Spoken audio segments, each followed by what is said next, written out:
महापुरुषों के मध्य प्रसिद्ध है कि 4 धामों में कलयुग का धाम श्री जगन्नाथपुरी, सतयुग का धाम श्री बद्रिकाश्रम बद्रीनारायण भगवान, त्रेता का धाम श्री रंगनाथ धाम श्री रामेश्वरम धाम, द्वापर का धाम श्री द्वारिकापुरी और कलिकाल का धाम श्री जगन्नाथपुरी। घोर कलिकाल के आने पर गंगा यमुना आदि भी इस पृथ्वी का त्याग कर देंगी। गंगा त्यजत मेदिनी, इस प्रकार के वचन आए और वस्तुतः गंगा यमुना आदि का अत्यंत प्रदूषित हो जाना, उनकी धारा के स्वरूप को समाप्त कर देना या विकृत बना देना, यही उनका इस धरती से उठ जाना है। देवताओं के विग्रहों में देवत्व भी नहीं रहेगा। देव प्रतिमाएं देवत्व को छोड़कर चली जाएंगी कराल कलिकाल के आने पर। लेकिन चाहे जितना भयंकर युग आ जाए, श्री जगन्नाथ जी की महिमा यथावत ही बनी रहेगी। जगन्नाथ जी के स्वरूप में कभी देवत्व की निवृत्ति नहीं होगी। साक्षात जगन्नाथ जी।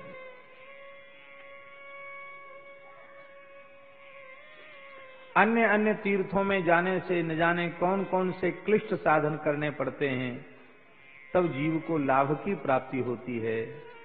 यहां तो केवल प्रसाद सेवन मात्र से वह मुक्त हो जाता है। जगन्नाथ जी का प्रसाद साक्षात श्री जगन्नाथ जी, स्वयं जगन्नाथ भगवान प्रसाद रूप में जगन्नाथ जी सबके भीतर प्रवेश करते हैं। जैमिनीरुवाच तीर्थश्रेष्ठमिति प्रोक्तम् यत्त्वया पुरुषोत्तमम् तन्माहात्म्यम् गुरो ब्रूहि यदि ते मय्यनुग्रह।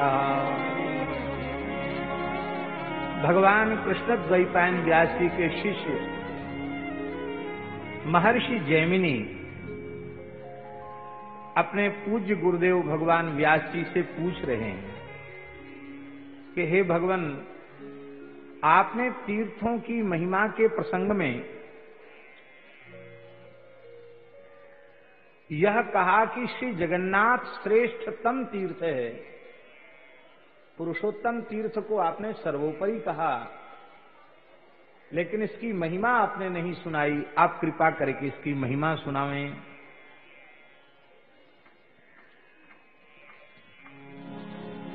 आपने इसे पुरुषोत्तम तीर्थ कहा तो तन महात्म्यम गुरो ब्रूहि, हे गुरु वो महात्म्य आप हमको सुनाइए। यदि ते मय्य अनुग्रह, यदि आपकी विशेष कृपा मेरे ऊपर है तो आप कृपा करके सुनाओ। इसका मतलब है कि विशेष कृपा जब होती है महापुरुषों की, गुरुजनों की, तभी इस प्रकार के रहस्यों को सबके सामने खोलकर कहा जाता है। अनधिकारी के सामने चर्चा नहीं करनी चाहिए। यदि ते मय्य अनुग्रह, यदि आपकी मेरे ऊपर विशेष कृपा है तो कहिए। क्योंकि गूढ़ऊ तत्व न साधु दुरावही आरत अधिकारी जब पावही। आर्त अधिकारी जब उन्हें दिखाई पड़ता है तो गूढ़ से गूढ़ तत्व को महापुरुष छिपाते नहीं, स्पष्ट कर देते। हे भगवान, इसे पुरुषोत्तम क्षेत्र क्यों कहा जाता है? आप कृपा करके बताएं। व्यास उवाच पुरुषोत्तमस्य माहात्म्यम समाशेन शृणुं द्विज। हे ब्रह्मर्षि जैमिनी, समास क्रम से पुरुषोत्तम महात्म्य का श्रवण करो। तो क्या आपके पास अवकाश नहीं है विस्तार से कहने का? आपका तो नाम ही व्यास है, फिर आप समास में क्यों सुनाना चाहते हैं? अपने नाम को चरितार्थ करते हुए व्यास पद्धति से ही सुनाइए। व्यास जी कहते हम सुना तो सकते हैं, लेकिन बस बात यह है कि हम सुनाते ही चले जाएंगे, पर महात्म्य इतना अनंत है कि हम कब तक कहेंगे और तुम कब तक सुनोगे। इसलिए साक्षात भगवान श्री हरि वे समर्थ हैं इसको कहने में, लेकिन समर्थ होने के बाद भी संपूर्ण महात्म्य वे भी नहीं कह सकते। उनको भी अंत में यही कहना पड़ेगा कि बस अनंत महात्म्य है। ऐसी जगन्नाथपुरी की, पुरुषोत्तमपुरी की महिमा है। शक्तो विष्णुना विना लवणांभो निधे स्थिरम पुरुषोत्तम संगीतम पुरम तद ब्राह्मण श्रेष्ठ स्वर्गादपि दुर्लभम। खारे समुद्र के तट पर श्री पुरुषोत्तम नामक पुरी प्रतिष्ठित है। हे ब्राह्मण श्रेष्ठ, यहां स्वर्ग का अर्थ केवल स्वर्ग नहीं है, क्योंकि जैसे श्रीमद् भागवत में सत्रम स्वर्गाय लोकाय सहस्त्रम सममासत, वहां स्वर्ग शब्द का अर्थ स्वर्गलोक नहीं है। नैमिषारण्य में शौनकादि 88 ऋषि स्वर्ग की प्राप्ति के लिए इतना बड़ा अनुष्ठान लेकर बैठे हैं, ऐसा नहीं है। स्वर्लोके गीयते स्तूयते इंद्रादिभि असौ स्वर्गायो हरि। ठीक इसी प्रकार से यहां जो स्वर्ग शब्द आया है उसका अर्थ है कि स्वर्ग से लेकर और ब्रह्मलोक वहां तक उन सबसे श्रेष्ठ है। अर्थात इस चतुर्दश भुवनात्मक ब्रह्मांड में श्री पुरुषोत्तम पुरी श्रेष्ठतम है, श्रेष्ठतमा है। पुरुषोत्तम सबसे श्रेष्ठ है।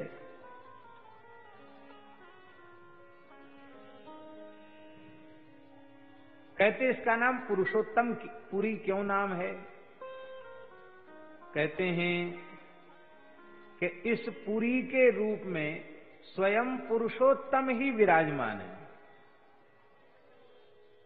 इस पुरी के रूप में भी वे स्वयं ही है, माने स्वयं में ही स्वयं का विलास हो रहा है। ये जगन्नाथपुरी भी साक्षात जगन्नाथ स्वरूप है। जगन्नाथ जी में जगन्नाथ जी का विलास हो रहा है, इसलिए इसे पुरुषोत्तमपुरी कहते। स्वयमस्ति पुरे तस्मिन् नियतः श्री पुरुषोत्तम। इस पुरी के रूप में स्वयं भगवान ही विराजमान है, इसलिए इसको पुरुषोत्तमपुरी कहते हैं।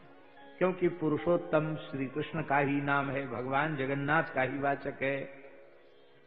पुरुषोत्तम मित्युक्तम तस्मान तन्नाम को विदई। पुरुषोत्तम जगन्नाथ जी को कहते हैं और पुरुषोत्तम जगन्नाथ जी ही इस पुरी के रूप में है, इसलिए इस रहस्य के जानने वाले इसे पुरुषोत्तम जगन्नाथ का स्वरूप पुरी मानते हैं। ऐसी पुरी है।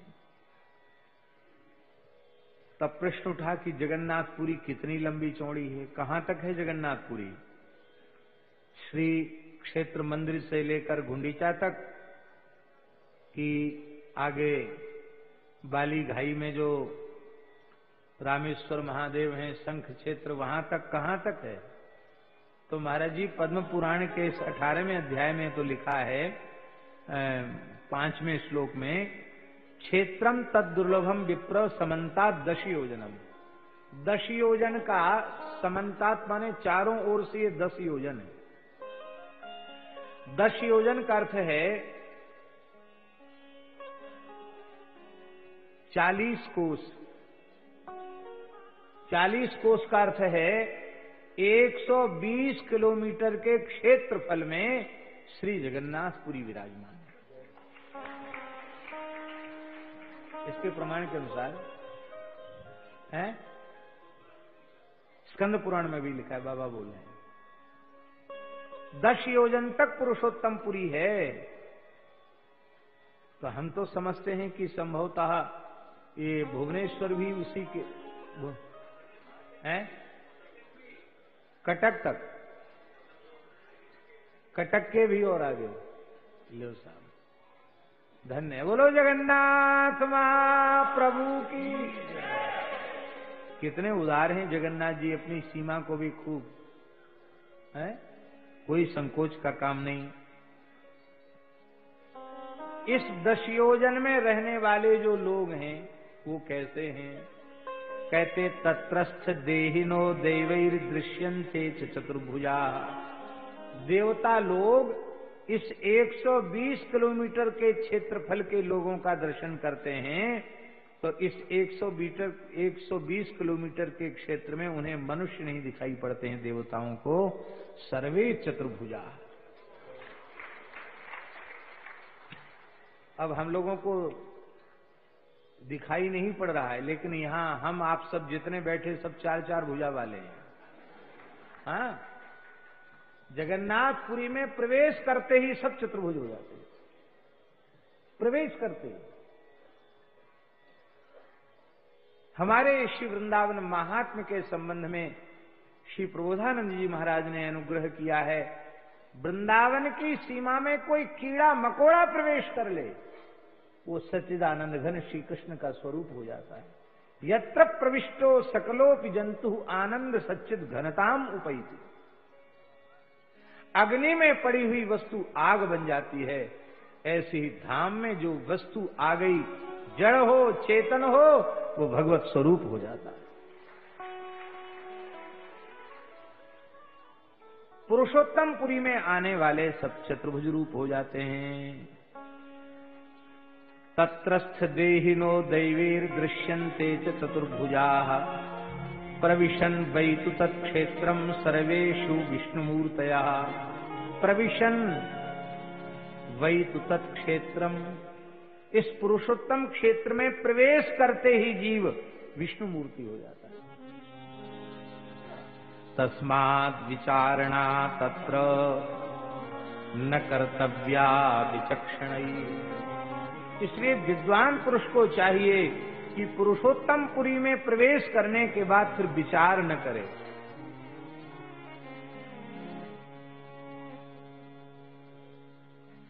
पुरुषोत्तमपुरी में पहुंच करके फिर बहुत अधिक विचार न करे। साधकों को भगवान की बलवती माया को जीतने में कई जन्म लग सकते हैं, लगते हैं। मम माया दुरत्यया, किंतु वैष्णव केवल और केवल भगवत प्रसाद का समादर करके भगवान की अजेय दुर्जय माया को जीत लेता है।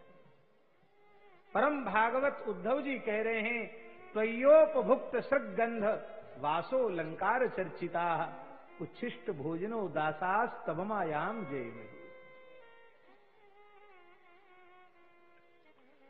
तो भैया बहुत से आचारी विचारी होना ही चाहिए, लेकिन यहां लिखा हुआ है बहुत से आचारी विचारी ऐसे हैं जो श्री जगन्नाथ जी में भी आचार विचार ज्यादा दिखाते हैं। इसलिए तस्माद् विचारणा तत्र न कर्तव्या विचक्षणैः। जो पुरुषोत्तम पुरी की महिमा को जानने वाले हैं, उनको किसी भी अवस्था में यहां विचार नहीं करना चाहिए, क्योंकि सर्वे शिव विष्णु मूर्तयः, यहाँ सब विष्णु मूर्ति हैं। तो विष्णु मूर्ति के स्पर्श से कहीं दोष थोड़ी लगेगा। इसलिए चांडाले नापि संस्पृष्टम ग्राह्यम तत्रान्नमग्रजैहि। अग्रजैहि, ब्राह्मणों के द्वारा, यहाँ के चांडाल के द्वारा स्पृष्ट अन्न प्रसाद भी ग्राह्य है। चांडाल स्पर्श कर दे तो भी वह अन्न प्रसाद अत्यंत अत्यंत आदर के योग्य है, ग्राह्य है। क्यों? चांडाल के द्वारा स्पष्ट भी महाप्रसाद पुरुषोत्तमपुरी जगन्नाथपुरी में ग्राह्य क्यों है? उत्तर दे रहे हैं भगवान व्यास, साक्षात विष्णुर्यतस्तत्र चांडालो द्विजसत्तम। हे द्विजसत्तम जैमिनी, ब्रह्मर्षि श्रेष्ठ जैमिनी, यहां का जो चांडाल है वो भी साक्षात विष्णु है। इसलिए भेद नहीं है। तो इसलिए अग्रजई ही चांडाले नापि संस्पृष्टम ग्राह्यम तत्रान्नमग्रजई ही, ब्राह्मणादि के द्वारा भी ग्रहण कर लेना चाहिए, क्योंकि साक्षात विष्णु रियतस तत्र चांडालो द्विज सत्तम। साक्षात विष्णु ही वहां, चांडाल भी विष्णु रूप ही है। तो चांडाल विष्णु रूप है, तो उसको छूने से अशुद्ध कैसे हुआ? और रसोई बनाने वाला कौन है? रसोई कौन बनाता है? महाराज जी लिखा है, तत्रान्न पाचिका लक्ष्मी स्वयं भोक्ता जनार्दन। साक्षात लक्ष्मी जी अन्न पाचिका हैं, साक्षात भगवती श्री जी ही अनंत रूप धारण करके अपने प्राण जीवन धन के लिए पाक सिद्ध करती हैं, रसोई सिद्ध करती हैं। बड़ी विचित्र महिमा है जगन्नाथ जी की। जगन्नाथ जी के जो सुवार हैं, उनकी रसोई सिद्ध करने वाले, आपके मुख से हमने सुना था और स्वामी श्री प्रज्ञानंद जी के भी मुख से सुना था, और एक सुवार के मुख से भी हमने सुना कि महाराज हम लोग ठाकुर जी की रसोई बनाते हैं तो हम अमुक हैं ये उस समय भाव नहीं रखते हैं। हम भाव रखते हैं कि हम जगन्नाथ जी की घरवाली हैं और जगन्नाथ जी के लिए रसोई बना रहे हैं। वो अपने को जगन्नाथ जी की गृहिणी मानते हैं, और इतनी पवित्रता से जगन्नाथ जी की रसोई बनती है कि शायद इतने शौचाचार का पालन रसोई बनाने में सर्वत्र कम संभव है। इतना शौचाचार जगन्नाथ जी, आज भी वहां कोई गैस का, वो मिट्टी के तेल का, सबका प्रवेश ही नहीं है वहां। आज भी सब रसोई लकड़ी पर ही सिद्ध होती है, भीतर कोई जा नहीं सकता है, बांध करके मुख, तब पूरी रसोई सिद्ध होती है। सारी रसोई कुआं के जल से सिद्ध होती है। महाराज जी ने एक बार दर्शन कराया था, कैसा वो जगन्नाथ जी का प्रभाव। स्वयं साक्षात भगवती महालक्ष्मी तत्रान्न पाचिका लक्ष्मी स्वयं भोक्ता जनार्दन। और स्वयं भगवान श्री जगन्नाथ भोक्ता हैं। तस्मात् तत्रौदनम विप्रैः देवतै विप्र देवतैरपि दुर्लभम दैवतैरपि दुर्लभम। कहते वहां का जो महाप्रसाद है, ओदन प्रसाद है, भात प्रसाद है, वह मनुष्य की तो चले क्या, जगन्नाथ जी का महाप्रसाद देवताओं को भी दुर्लभ है।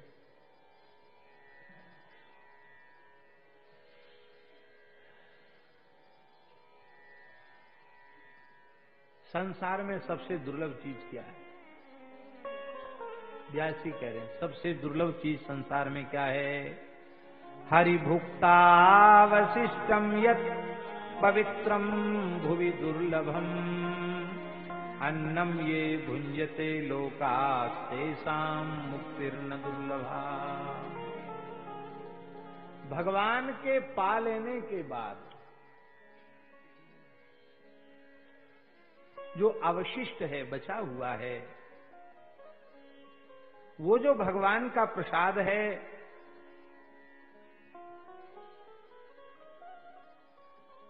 वह इस धरती की सबसे पवित्र वस्तु है, भगवत प्रसाद। और वह पवित्र भगवत प्रसाद भुवि दुर्लभम, इस धरती पर अत्यंत दुर्लभ है। और देखो, संपूर्ण नैवेद्य जगन्नाथ जी के भीतर जाता है, छोड़ा नहीं जाता कुछ भी। रसोई घर में कुछ छोड़ा नहीं जाता कि थाल में भोग लगा के ले गए फिर मिला दिया, ऐसा नहीं है। जगन्नाथ जी में परिपाटी नहीं। जितनी सामग्री तैयार है वो सबकी सब जगन्नाथ जी में जाती है। सब महाप्रभु आरोपते हैं और सब प्रसाद के रूप में प्राप्त होता है। और भोग की पद्धति भी यही है। हाँ, हम लोग जो करते हैं वो गड़बड़ करते हैं, वो ठीक नहीं है, नहीं करना चाहिए वैसा। महाराज जी लिखा है, इसी प्रकरण में ये बात लिखी है बोलो भक्तवत्सल भगवान की जय। जय जय श्री राधे। किंचित पाकम विधायैतद् भोक्तव्यं तु मया नहीं, अनिर्वेद्य हरौ सर्वं वैष्णवैर्नैव भुज्यते। पद्म पुराण उत्तरखंड अध्याय 108 के 7वें श्लोक में लिखा है कि रसोई बनाकर, थोड़ी सी रसोई बनाकर उसमें से निकाल कर ले जाना। बहुत ध्यान से सुनो भाई, हम सब लोगों के काम की बात है। रसोई में से थोड़ी सी रसोई, अभी बन रही रसोई पूरी बनी नहीं है, रसोई का काम चालू है, और उसमें से थोड़ी सी सामग्री ला करके ठाकुर जी को भोग लगा देना। भगवान कहते हम पूरा पूरा पाते हैं, अधूरा नहीं पाते हैं। पूरी की पूरी सामग्री भगवान की दृष्टि पथ में आनी चाहिए।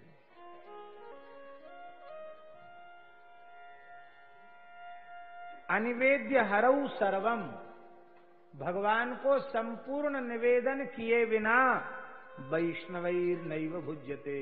जब तक पूरे के पूरा पदार्थ भगवान को निवेदित नहीं किया गया, तब तक वैष्णव उसे स्वीकार नहीं करते।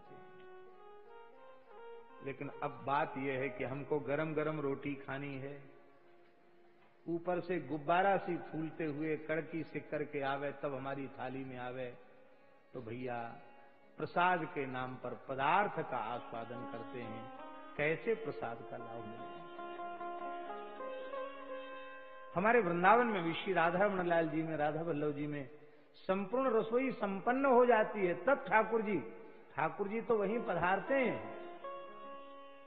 पधारते हैं पाने के लिए, जहां रसोई घर है वहीं पधारते हैं। और पता नहीं राधा रमण लाल जी भी कुर्सी टेबल लगाते हैं क्या? हाँ, वहां राधा वल्लभ जी में तो बड़ा एक टेबल है और ठाकुर जी गोद में उठा के लाते हैं और वहीं पधरा देते हैं रसोई घर में ही, और संपूर्ण सामग्री भगवान के सामने भोग धराते हैं। पूरी सामग्री ठाकुर जी के भोग लगने के बाद फिर कुछ बनता नहीं है, बनना भी नहीं चाहिए। वही प्रसाद सबको लेना चाहिए, भगवान को अर्पित होना चाहिए, कुछ भी उसमें से बचाना नहीं चाहिए। और सुन लो, भगवान को भोग लगाने के बाद फिर प्रतीक्षा करनी चाहिए। यहां भी बहुत ध्यान से सुने, यहां जगन्नाथ जी के महात्म्य में लिखा है, यहां भी आप जगन्नाथ जी में जाकर महाप्रसाद पाते हैं तो ऐसा प्रतीक्षा करनी चाहिए कि कोई एक वैष्णव सामने से निकल आवे, उसको कहें भैया तुम भी महाप्रभु का महाप्रसाद ले, बिठा के पवाना चाहिए। वैष्णव को महाप्रसाद जगन्नाथ जी का पवाने का क्या फल है? कहते ससागराम च पृथ्वीम दत्वा चैव तु यत्फलम तत्फलम समवाप्नोति भुक्ते एके तु वैष्णवे। एक वैष्णव जगन्नाथ जी का प्रसाद ग्रहण कर ले तो संपूर्ण सप्तद्वीपवती पृथ्वी के दान का पुण्य उस प्रसाद पवाने वाले को तत्काल प्राप्त हो जाएगा। इतनी महिमा है। इसलिए बोले लक्ष्मी जी साक्षात यहां अन्न पाचिका हैं और भोक्ता स्वयं भगवान हैं। इसलिए ब्राह्मणों को भी यहाँ का प्रसाद लेना चाहिए। हरि भुक्ता वशिष्टम यत् पवित्रम भुवि दुर्लभम अन्नम ये भुंजते लोकास्ते साम मुक्तिर्न दुर्लभा। जगन्नाथ जी का अन्न प्रसाद महाप्रसाद जो लेते हैं उनके लिए मुक्ति दुर्लभ नहीं है।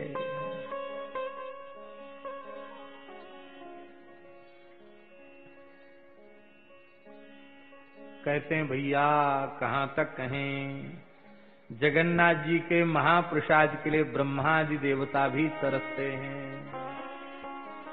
ब्रह्मादि देवता भी चाहते हैं कि भगवान जगन्नाथ का अधरामृत हमें मिले। ब्रह्माद्यास्त्रसा सर्वे तदन्नम अति दुर्लभम भुंजते नित्यमागत्य मानुषाणांच का कथा। नित्यम आगत्य भुंजते, ब्रह्मादि देवता ठाकुर जी ब्रह्मादि देवता नित्य प्रति आकर जगन्नाथ जी का अधरामृत प्रसाद लेते हैं। मनुष्यों की तो कथा ही क्या है।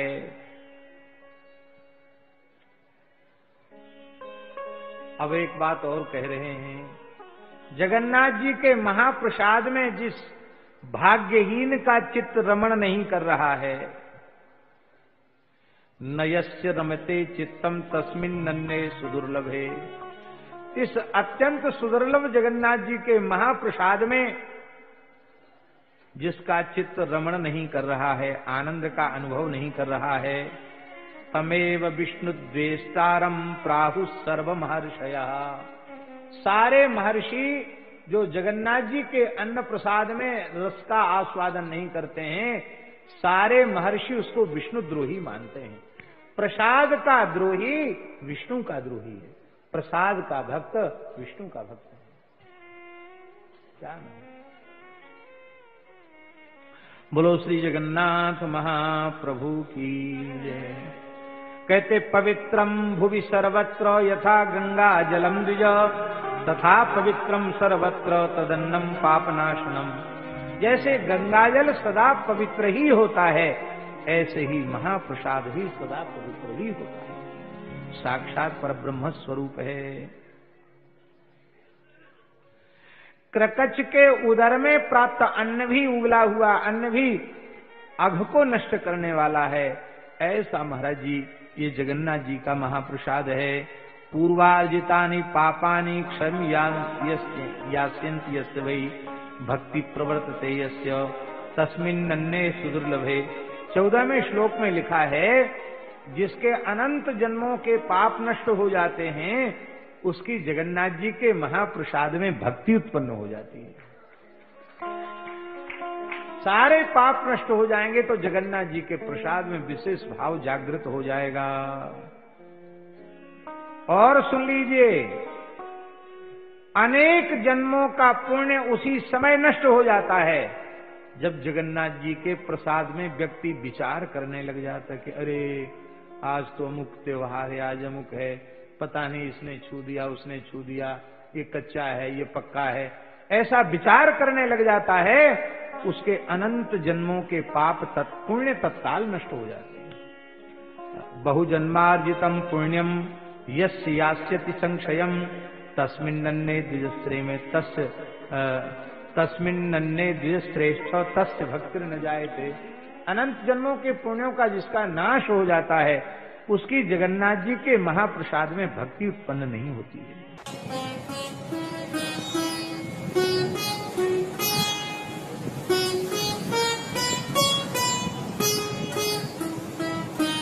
श्री सीताराम प्रतिदिन सत्संग एवं दर्शन के लिए श्री महाराज जी के ऑफिशियल चैनल को जरूर सब्सक्राइब करें।